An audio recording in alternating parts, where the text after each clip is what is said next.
The content of this podcast is based on medical fact and evidence-based practice from credible authoritative sources, but is not a substitute for your institution's policies, procedures, common sense, or good judgment. The views and opinions are those of Eric Bauer and FlightBridgeED in their entirety. This is the FlightBridgeED Podcast, critical care and emergency medicine education for nurses and paramedics. Here's your host, Eric Bauer. Welcome back to the FlightBridgeED Podcast. I know, not the voice that you were expecting to hear, but lovely nonetheless, I hope. So we're going to switch things up with this episode. You're going to be hearing me, Ashley Bauer, throughout this episode. Got rid of Eric altogether, and it's just you and me. So, let's do this thing. So I'm sure that all you've been reading about, listening to lately has probably been concerning the current COVID-19 pandemic. And I know that at times it probably gets very laborious. You just want to move on to something else, but it's not really that easy. Our society has been changed drastically in the blink of an eye, and as healthcare providers, we've all been dealt something that we've never experienced before. We've had to learn how to treat these patients in a very short amount of time. We've not had a lot of previous experience and education to go on, so things are changing rapidly. The way we did things yesterday is no longer how we're doing things today. So we're going to look at a patient scenario today, and we're going to try to walk through the basics of what to expect and what is truly being seen in these patients. There may be some of you who live in more rural areas and you may not have had to deal with your first true COVID patient yet, but I guarantee that time is coming for you. And there are probably others of you living right in the middle of these hot spots. You can probably add a lot more information to my knowledge base because of everything that you have been experiencing firsthand. But let's look at this patient. So we have a 42-year-old. They came in complaining of intermittent fever and cough for 1 week. They say that the cough has been intermittently productive, but really and truly they're just not feeling well overall. They also complain of some constipation that's been occurring over the past 4 days, some intermittent nausea. They typically don't deal with constipation, so this is kind of a new finding for them. Denies any abdominal pain whatsoever. Highest reported temp at home has been 101.6 per the patient. They did see their primary care provider earlier in the week. Their PCP had ordered an abdominal x-ray, which was negative. They placed them on Levaquin at that time for bilateral pneumonia. So they were taking Levaquin, 500 milligrams every day that was given to them by their PCP, but they've had no improvement in their symptoms after 5 doses of the medication. So they present today with these complaints. They deny any recent travel, no known COVID-19 contacts, deny any difficulty breathing, chest pain, anything else associated. Past medical history includes high blood pressure and obesity with current weight at 165 kilos.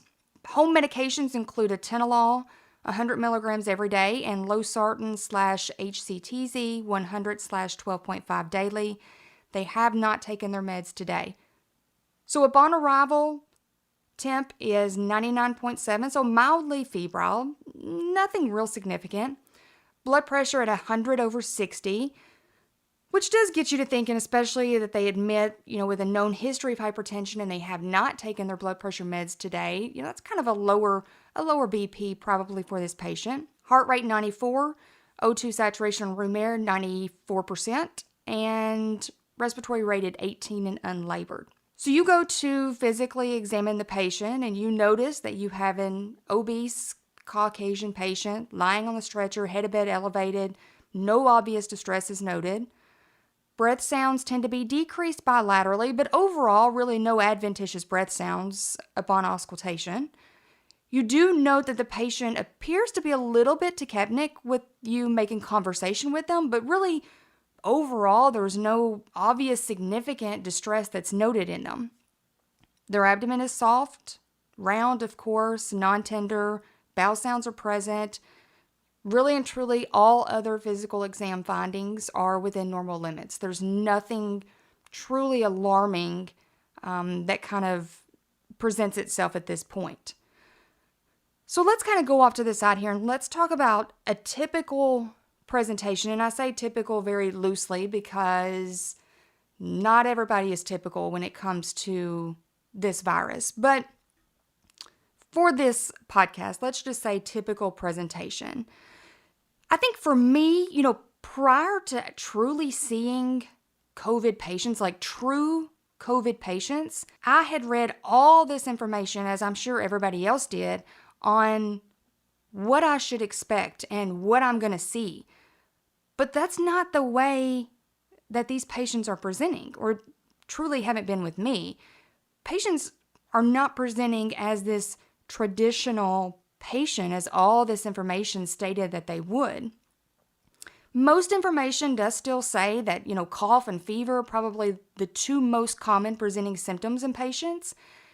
And while I say that that's probably true, I think it's important to remember, though, that not all patients are going to fit within this exact clinical picture. There are studies now that are estimating about 25% of patients are asymptomatic, which is kind of scary. I think that's why there's such a push for, all this stay at home, especially if you have 1 in 4 people that's walking around out there truly carrying COVID-19 and spreading it to everybody that they come in contact with because they just don't know that they have the virus. So clinically, between about 2 to 10 days after exposure, average median has been about 5 days after you get exposed to COVID-19, most patients present with flu-like symptoms, or that's when these symptoms begin. Typically, these include, fever, chills, headache, cough, of course, maybe some myalgias, nausea, not a lot of vomiting, but more nausea, some abdominal discomfort, some people say diarrhea. Less common is that loss of smell that we're seeing, anorexia, but they may just present just overall fatigue, not feeling well, kind of as our patient did as well. So with that being said, patient presentation really has been varied overall. Patients may be presenting hypoxic, even O2 sats in the low 80s, upper 70s without true dyspnea, difficulty breathing, any of those previous clinical signs that we would expect to see. You will see these patients presenting in renal failure from dehydration, and we'll talk a little bit more about that when we get more into the lab section of this podcast. But the clinical course overall trends toward 2 different stages. So that first stage begins around 5 days after your initial onset of symptoms. And that's where these patients start to have this increasing shortness of breath, difficulty breathing, with findings of this bilateral viral pneumonia on their chest x-ray. This is typically the start of that direct viral damage that we're seeing to the lung parenchyma at that time. The second stage is really where the rapid clinical deterioration can occur. So around day 10 from symptom onset is when these patients begin to experience the cytokine storm, or this profound inflammatory response, which leads to acute ARDS and multi-organ failure.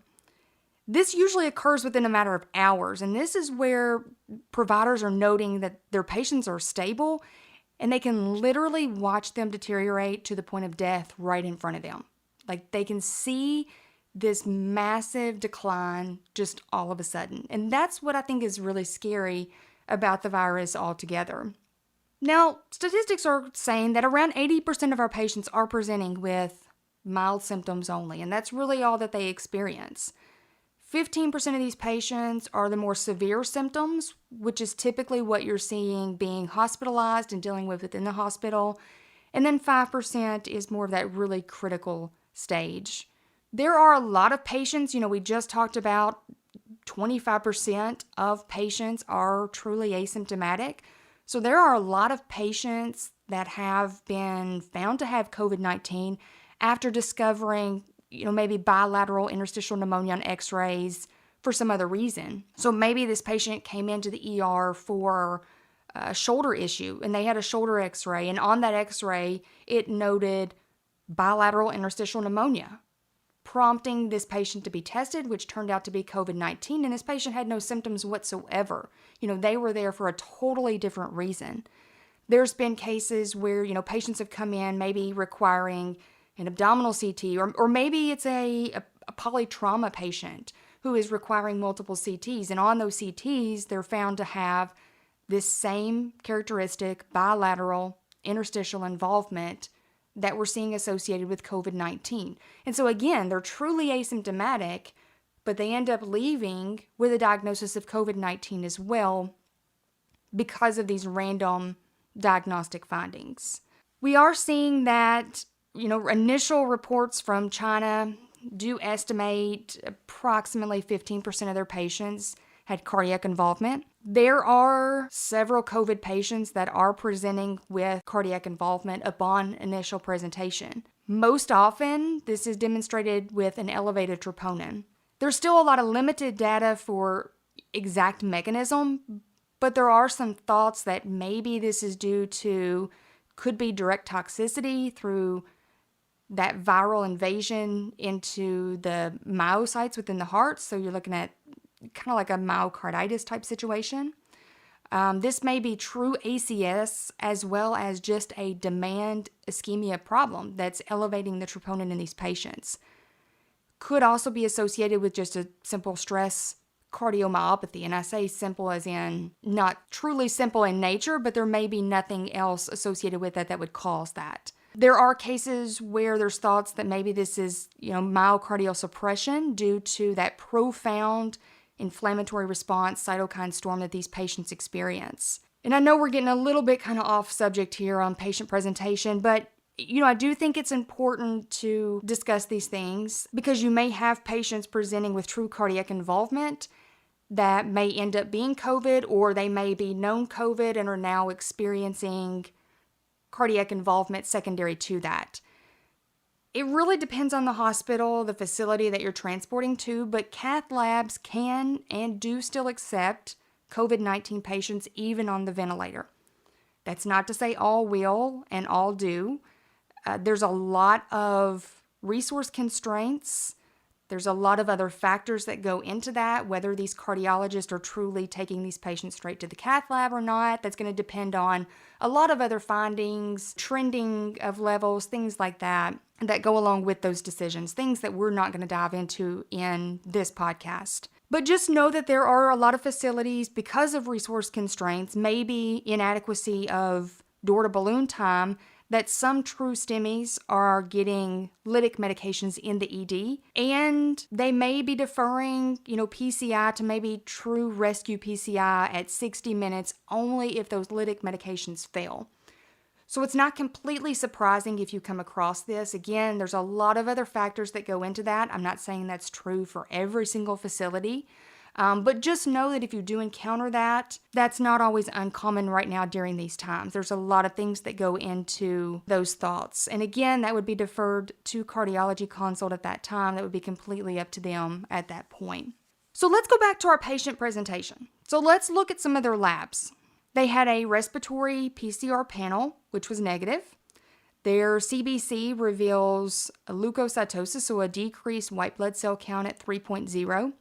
Usually when we see that decreased white blood cell count, we automatically think of viral process, or maybe their body is completely overwhelmed by a bacterial process. Although, our patient did not present in what we would think was a sepsis condition.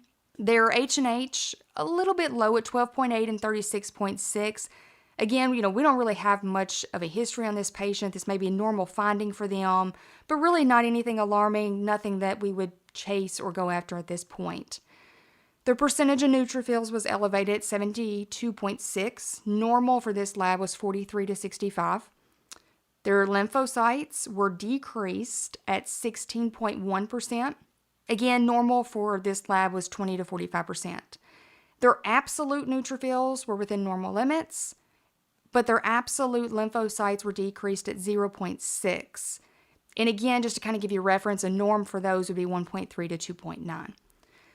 So as far as the CMP goes, so their comprehensive panel, sodium at 129, so that's a little low. Potassium a little low at 3.3. chloride at 87, BUN is elevated at 33, creatinine elevated at 1.5, AST is elevated at 186, ALT elevated at 162, their alk phos was within normal limits at 51, and total bili was normal at 0.4.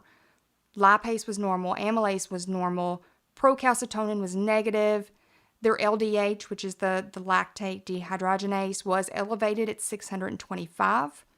ABG on room air, pH of 7.47, CO2 33.3, PO2 of 61.4 with an O2 sat of 90.6. Initial chest x-ray did show interstitial prominence throughout, so that patchy airspace disease that was noted in both lung bases in this patient. So let's stop there and let's kind of look at most common workups of these patients whenever they present for treatment. And again, this is going to depend on the patient's clinical presentation. Because there's such a shortage, because there's such a demand right now, if they have stable vital signs, if they appear clinically well and there's no significant medical history, a lot of these patients can be treated and released with quarantine directions. You know, they're given supportive care instructions, they're given those CDC guidelines on quarantine at home, and strict return precautions. So common labs in these patients may include a respiratory PCR. This is typically done if there's a suspected alternate viral etiology for the symptoms. Respiratory PCR is really a test. It's a nasal swab that's completed that tests anywhere from 14 to, I'm wanting to say upwards of 18, 19 different common viruses that are encountered. And so it'll give you a printout of either not detected or if the patient was positive for one of these common viruses. I know in our facility, in some of the facilities I work in, there was such a dramatic shortage of COVID testing at one point that if patients came in with milder type symptoms, they might get a respiratory PCR panel. If it was positive for something that we could attribute those symptoms to, then we would diagnose them saying, you've got a viral illness, here's what we need to do at home, go ahead and self-quarantine, just to be on the safe side. There was just no way, and even today, there's still no way that we have the capabilities in our area currently to test for every single patient that presents requesting testing. So you did have to kind of pick and choose as far as clinical presentation of those patients, when you used what testing method. But you always have to keep in mind that there are several patients who have tested positive for different viruses. They may test positive for influenza, and they may also come back positive for COVID-19. So just because they test positive for influenza does not mean that co-infection cannot occur. So again, you have to kind of take your patient presentation and apply it to what you're seeing in front of you and what you have available at your hands in order to decide what testing you need to do. Unfortunately, like I've already hit on, testing kits are still very scarce in a lot of areas. Not all patients can be tested. If they're stable, if they're going to be discharged home, they may not be tested. They may be advised to self-quarantine with those CDC recommendations. We are seeing more and more testing centers arise, but there are still shortages limiting the number of individuals that can be tested. Those turnaround times for tests, I know some of these other facilities are seeing hours of 4 to 12 hours. We're still seeing some turnarounds of 24, 48, and even some areas are still experiencing turnaround times of 5 to 7 days, depending on how much availability they have to testing centers, to different labs, things like that. So as far as a patient's CBC goes, their white blood cell count, usually normal to low. That lymphopenia, so that decrease in lymphocytes, is very common. You may see some mild thrombocytopenia, really nothing significant there.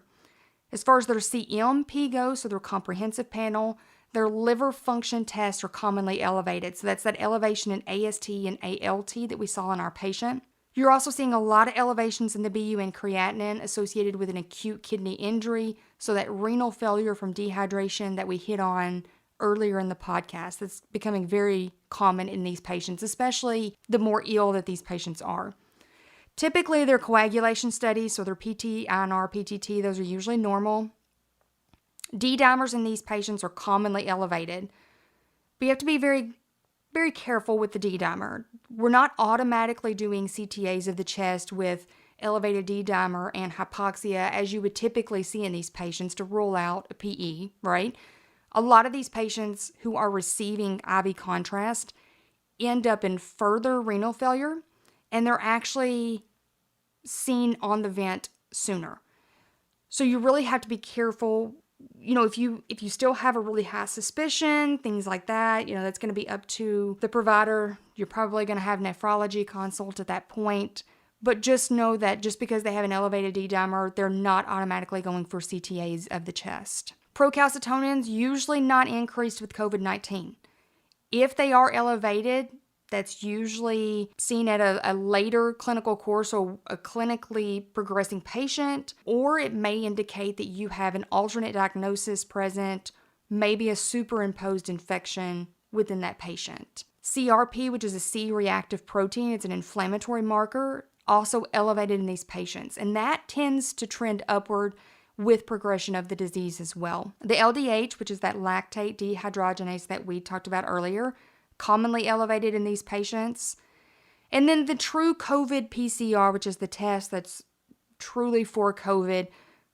Again, we're not going to harp on this, but those are not always immediate results in a lot of areas.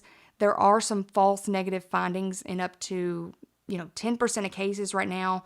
I've seen several cases where there's been false negatives, so it does make me question even that low 10%.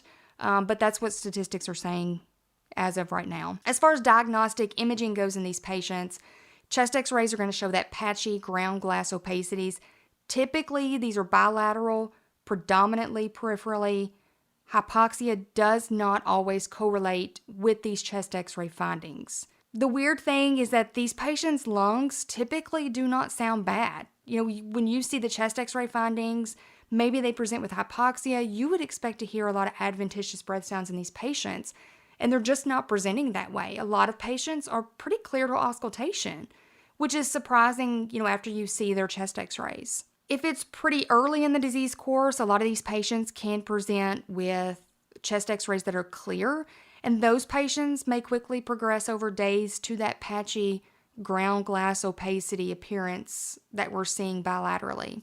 Early on, whenever we started screening these patients and doing these testing, we did a lot of CTs on these patients because the CT was able to detect those subtle opacities that maybe were not picked up within a chest x-ray. But we no longer do those routine CT scans in these patients. Unless, again, unless you have a concern over an alternate diagnosis that would warrant doing that. There's no change in management at the end of the day, and it just exposes more individuals when it's really not necessary. So basically, you have a patient presenting in front of you with bilateral pneumonia. They have a normal to low WBC. They have lymphopenia.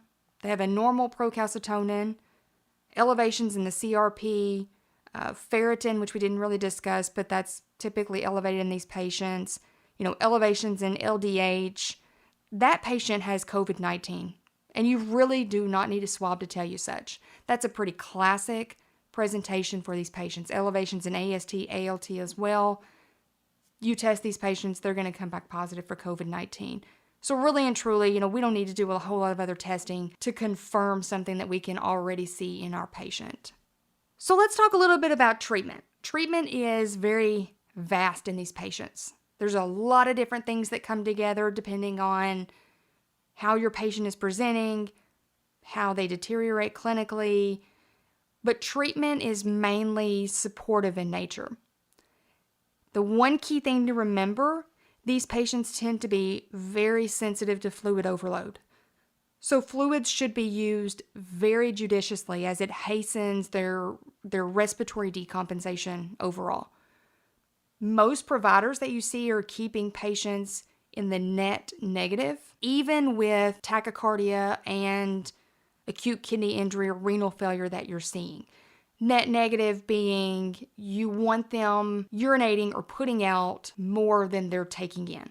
That keeps them at a net negative. And this has really been shown to help prevent intubation in these patients. If your patient is hypotensive, maybe consider starting low-dose pressors. Levophed has been shown to be kind of the first choice there in that pressor. just to support their MAP rather than trying to give them multiple fluid boluses, which again, only further complicates their situation, possibly deteriorating them more rapidly and increasing their overall morbidity mortality. Do not give fluids to attempt to clear an elevated lactate. That was seen initially in a lot of these patients, and really that's what you've been taught right from the very beginning, especially when it comes to sepsis and the presentation of sepsis and the push for fluid administration, especially with that elevated lactate, but not in these patients. We are not giving them fluids in an attempt to decrease that elevated lactate.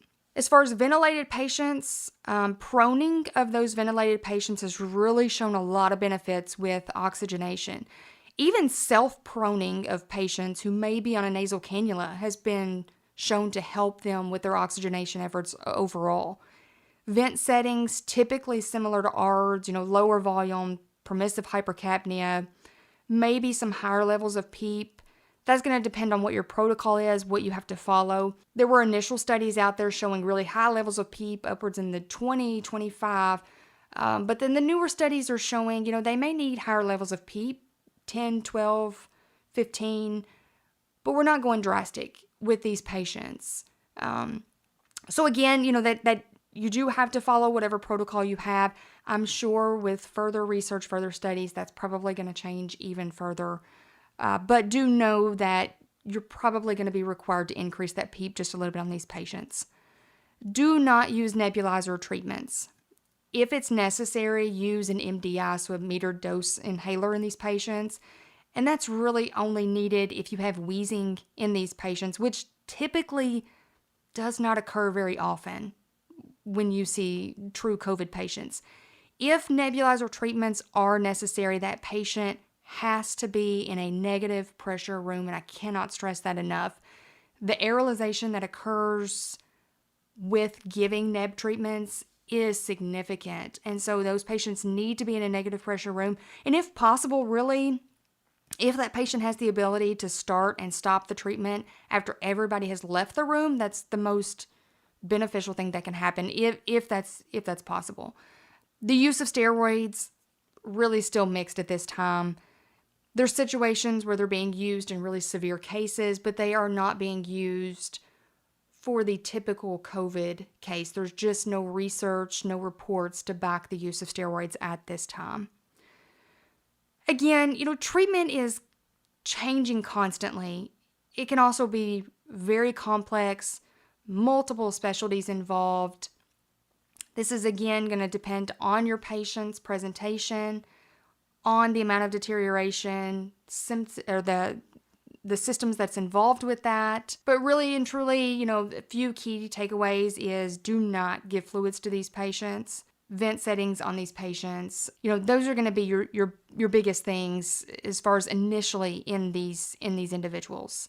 So let's kind of wrap this up. Again, this is just kind of a brief overview of a few things, the presentation, what we're going to see clinically, and just really truly skimming the surface when it comes to treatment. There's a lot more in-depth areas that we can go into with these podcasts, but we're going to keep it kind of simple for this one. So let's go back to our patient above. They did end up decompensating pretty significantly with the hypotension, worsening hypoxia despite increasing their oxygen delivery. They ended up having to be intubated. They did respond well as far as the MAP goes with Levophed to titration, so it was able to keep their MAP up. They did receive the hydroxychloroquine or Plaquenil. They were successfully extubated after about 11 days on the vent. After continued support and improvement, they were finally discharged home. So this is one of the good outcomes as far as patients go that we have seen. Typically, from my standpoint, I think patients that present with bilateral multifocal pneumonia, a lot of those patients previously were getting admitted. But now a large majority of these individuals are being discharged home. If the patient's not in distress, their oxygen sats are greater than 92%, these patients are being sent home with close community follow-up. I think there's probably a fear in a lot of individuals that these patients will end up deteriorating, possibly not making it back. But it comes down to every single patient cannot be admitted even for observation. Most facilities do not have those resources available. And most of these patients, honestly, as statistics show, about 80% end up with mild symptoms. They recuperate just fine at home after self-quarantining and following up closely. But there are a few that do end up coming back and requiring hospitalization because of that deterioration.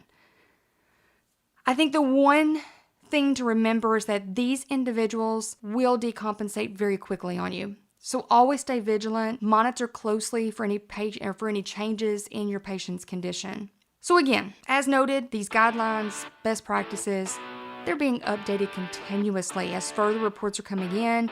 There's more and more research that's being completed. Who knows? You may listen to this in the next few months, and all this information may now be obsolete. But for the time being, hopefully this will help you provide your patients with the best care that's currently known. As always, if you have any questions, comments, need clarification, anything like that, please feel free to reach out to us. We're here anytime. Hopefully, I haven't messed this up too much and I can maybe partially fill Eric's shoes when it comes to this podcast. More than anything, stay safe, stay healthy, and we'll talk to you soon. This has been a production of the FlightBridgeED Podcast, leading the way in pre-hospital critical care and emergency medicine education.